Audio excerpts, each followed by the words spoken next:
പ്രിയമുള്ളവരെ എല്ലാവർക്കും നമസ്കാരം. ആത്മീയശാസ്ത്രത്തിലേക്ക് സ്വാഗതം. ഇന്ന് നമ്മൾ പഠിക്കുന്ന വിഷയമേ ഉടമയും അടിമയും. അതെ, നമ്മൾ ഒരു ഉടമയാണ്. ആരുടെ? നമ്മുടെ ആത്മാവിൻ്റെ ഉടമയാണ്. ജീവിച്ചിരിക്കുമ്പോൾ ബുദ്ധി അതിൻ്റെ അധികാരിയായി ഉടമയായി മാറണം. പക്ഷേ ഇപ്പോൾ പലപ്പോഴും അടിമയായിട്ട് മാറിയിരിക്കുകയാണ്. ബഹുഭൂരിപക്ഷം ആൾക്കാരും അടിമയായിട്ട് ജീവിച്ചു പോവുകയാണ്. അത് നമ്മുടെ കുഴപ്പം കൊണ്ടല്ല, ഇപ്പോഴത്തെ നമ്മുടെ പലരുടെയും കുഴപ്പം കൊണ്ടല്ല, കാര്യമറിയാതെ അടിമത്തത്തിൽ പെട്ടിരിക്കും. അപ്പം ഇതിനെ ഒന്ന് തിരിച്ചറിയുക. ഇതിനൊക്കെ വേണ്ടിയിട്ടാണ് സ്പിരിച്വലായിട്ടുള്ള എല്ലാ കാര്യങ്ങളും നമ്മൾ ഇടപെടുന്നത്. നിത്യേന എന്നോണം നാമജപങ്ങളിലൂടെയും പാരായണങ്ങളിലൂടെയും ആത്മീയ ഗ്രന്ഥങ്ങളൊക്കെ വായിക്കുന്നതും മനസ്സിലാക്കുന്നതും ഈ ഉടമയെ ശരിക്ക് തിരിച്ചറിയാനാണ്. പക്ഷേ ഈ അടിമയുടെ ശക്തി കൂടുതലായതുകൊണ്ട് ഇതിൽ നമുക്ക് മനസ്സിലാക്കിക്കാതെ കളയുന്നു. അല്ലെ, മനസ്സിലായാൽ തന്നെ പ്രവർത്തിച്ച് ഉടമയാകാൻ സമ്മതിക്കത്തില്ല ഈ അടിമ. സദാസമയവും നമ്മുടെ പുറകെ സർവശക്തനായിട്ടുള്ള മറ്റൊരു നെഗറ്റീവ് ശക്തിയുമുണ്ട്. ഇതിനെ ഒന്ന് റിയലൈസ് ചെയ്ത് അവനെ ഇരുത്തേണ്ടിടത്ത് ഇരുത്തിയില്ലെങ്കിൽ നാളെ ഉടമ ഇരിക്കേണ്ടിടത്ത് അടിമ കയറിയിരിക്കും. അവൻ നമ്മളെ തകർത്ത് കളയും. ക്ലിയർ ആവുന്നുണ്ടോ? അടിമ എപ്പോഴും രജസിന്റെ തലത്തിൽ അവന് പമ്മിയിക്കുകയാണ്.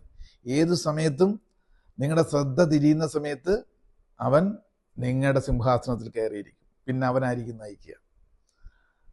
നമ്മളെ എപ്പോഴും ബ്ലൈൻഡാക്കി കളയും. ഇതിലേക്കൊന്നും വഴുതി വീഴാതിരിക്കാനാണ് ശ്രദ്ധയോടെ കൂടിയിട്ടുള്ള പരിചരണം നമ്മുടെ ചിന്തകളിലും നമ്മുടെ ജീവിതത്തിലും ഉണ്ടാകണമെന്ന് പറയും. ഇതൊക്കെ തന്നെയാണ് സ്പിരിച്വാലിറ്റിയുടെ ഒരു അടിസ്ഥാന ബേസ് എന്ന് പറയുന്നത്.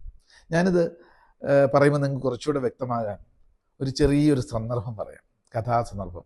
കഥകൾ കേൾക്കുന്ന ഇഷ്ടമാണല്ലേ? യെസ്.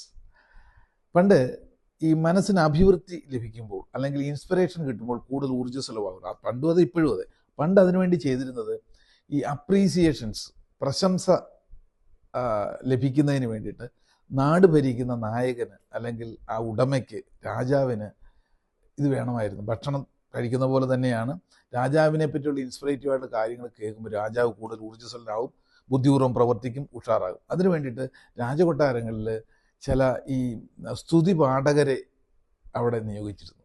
സ്തുതി പാഠനം പറയലാണ് ഇവരുടെ ജോലി. അപ്രീസിയേഷൻസ് അതിൽ പ്രത്യേക കഴിവാണ്. ചിലരെ പറ്റി കണ്ടില്ലേ, ചിലർ പൂരത്തിൽ പറയാൻ മിട്ടുമിട്ടുകരായിരിക്കും, അതിൽ പലരും വീണു പോകും. അതുകൊണ്ടാണ് അവർ ജീവിക്കുന്നത്.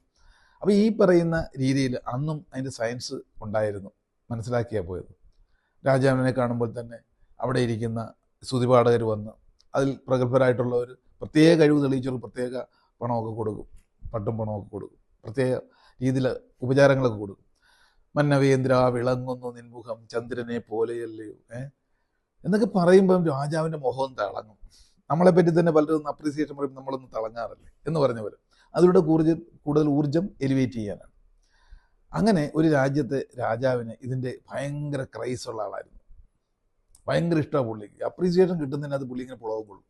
അതിനകത്ത് പുള്ളി അഡിക്റ്റഡാണ്. ഇത് പലർക്കും അറിയാം, ഈ സ്തുതിപാഠകർക്കും അറിയാം. അപ്പം അങ്ങനെ ഇദ്ദേഹത്തെ മുതലാക്കി പലരും ജീവിക്കുന്നുണ്ട്. ഒരിക്കൽ മന്ത്രി പറഞ്ഞു, രാജൻ, നമ്മുടെ രാജ്യത്തിൻ്റെ അതിർത്തിയിൽ ആ കാട്ടുപ്രദേശം അടിമകൾ മാത്രം താമസിക്കുന്ന കോളനിയിലെ അവിടെ ഒരു അടിമയുണ്ട്. അയാൾ ഭയങ്കര സ്തുതിപാഠകനാണ്.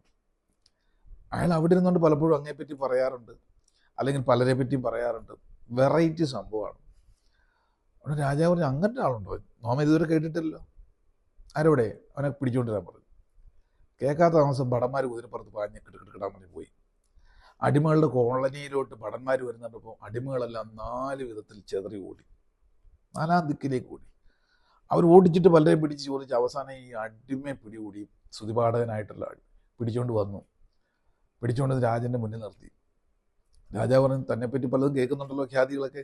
ഓ, എന്നെപ്പറ്റി ചിലത് പറയാൻ പറഞ്ഞു. ഈ അടിമ രാജാവിൻ്റെ മുഖത്തോട്ട് നോക്കി അന്ന് വരെ കേട്ടിട്ടുള്ളതിന് വലിയൊരു പുകഴ്ത്തൽ ഗീതം അങ്ങോട്ട് അടിച്ചു. ഇത് കേട്ട് രാജാവ് പുളകനായി. പിന്നീട് അങ്ങോട്ട് രാജാവിൻ്റെ കൂടെയായി.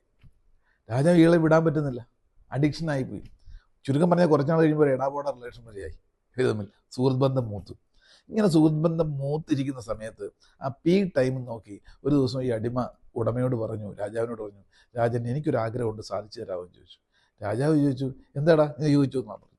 ഒറ്റയടിക്ക് തന്നെ ഉടനെ ഈ അടിമ പറഞ്ഞു, എന്നെ ഒരു ദിവസത്തേക്ക് രാജാവാക്കാമെന്ന് ചോദിച്ചു. ഉടനെ ഒരു ഫ്രണ്ട്ഷിപ്പ് റിലേഷൻ അല്ലേ, രാജാവ് പറഞ്ഞു അതിനെന്താ, നിന്നെ പട്ടാഭിഷേകം നടത്തി ഒരു ദിവസത്തേക്ക് രാജാവാക്കിയേക്കാന്ന് പറഞ്ഞു. ഇത് കേട്ട് നാട്ടിലുള്ളവരെല്ലാം നടുങ്ങി. എല്ലാവരും രാജാവിനെ ഉപദേശിച്ച് നോക്കി, രാജാവ് കേട്ടില്ല. ഞാൻ കൊടുത്ത വാക്കാണ്, ഒരു ദിവസത്തേക്കല്ലേ ഉള്ളൂ. കാരണം ചില നേരങ്ങളിൽ ചില പുകഴ്ത്തലിൻ്റെ ഇടയ്ക്ക് പെട്ടെന്ന് വിവേകം നഷ്ടപ്പെട്ടു പോകും. അങ്ങനെ രാജാവ് വാക്ക് പറഞ്ഞു, പട്ടാഭിഷേകം നടത്തി ഈ അടിമയെ രാജാവാക്കി ഒരു ദിവസത്തേക്ക്. അതിൽ നിയമപുസ്തകത്തിൽ എഴുതിയ ഉടൻ തന്നെ ഈ അടിമ നിയമം കംപ്ലീറ്റ് അങ്ങ് മാറ്റി. ഈ അടിമ പറഞ്ഞു, ഇനി മുതൽ ശേഷകാലം മുഴുവൻ ഈ നാട് ഭരിക്കുന്ന ഞാനും എൻ്റെ പരമ്പരകളുമായിരിക്കും. അവിടെ അങ്ങോട്ട് കയറി താണ്ഡവമാടാൻ തുടങ്ങി. എന്നിട്ട് പറഞ്ഞു, അടുത്ത ഓർഡർ കൊടുത്തു, ഈ രാജാവിൻ്റെ മുമ്പുണ്ടായിരുന്ന രാജാവിൻ്റെ തലയും വെട്ടിയേക്കാൻ പറഞ്ഞു. അതോടെ തീർന്നില്ലേ? ഇതേപോലെ നമ്മുടെയൊക്കെ പുറകെ സദാസമയവും ശക്തനായ കരുത്തുറ്റ ഒരു അടിമ നമ്മളെ നശിപ്പിക്കാനുണ്ട്. ഏത് സമയത്തും അവിടേക്ക് നമ്മുടെ സിംഹാസനത്തിലേക്ക് അവൻ കയറും. ഇത് ശ്രദ്ധയോടെ ഓരോ ദിവസവും പോവുക. ഇവിടുന്ന് ശ്രദ്ധ തെറ്റാതിരിക്കാനാണ് പലപ്പോഴും നമ്മൾ സ്പിരിച്വലായിട്ടുള്ള ആക്ടിവിറ്റികളും ശ്രദ്ധയോടും കൂടി ജീവിതത്തിൽ ചിട്ടയിൽ പോകുമ്പോൾ ആ അടിമ പുറത്ത് തന്നെ നിൽക്കും, ഉടമ നിങ്ങളായി മാറാനും സാധിക്കും. ചിന്തയ്ക്ക് വിട്ടുകൊണ്ട് ഇന്നത്തേക്ക് നിർത്തട്ടെ. നന്ദി, നമസ്കാരം.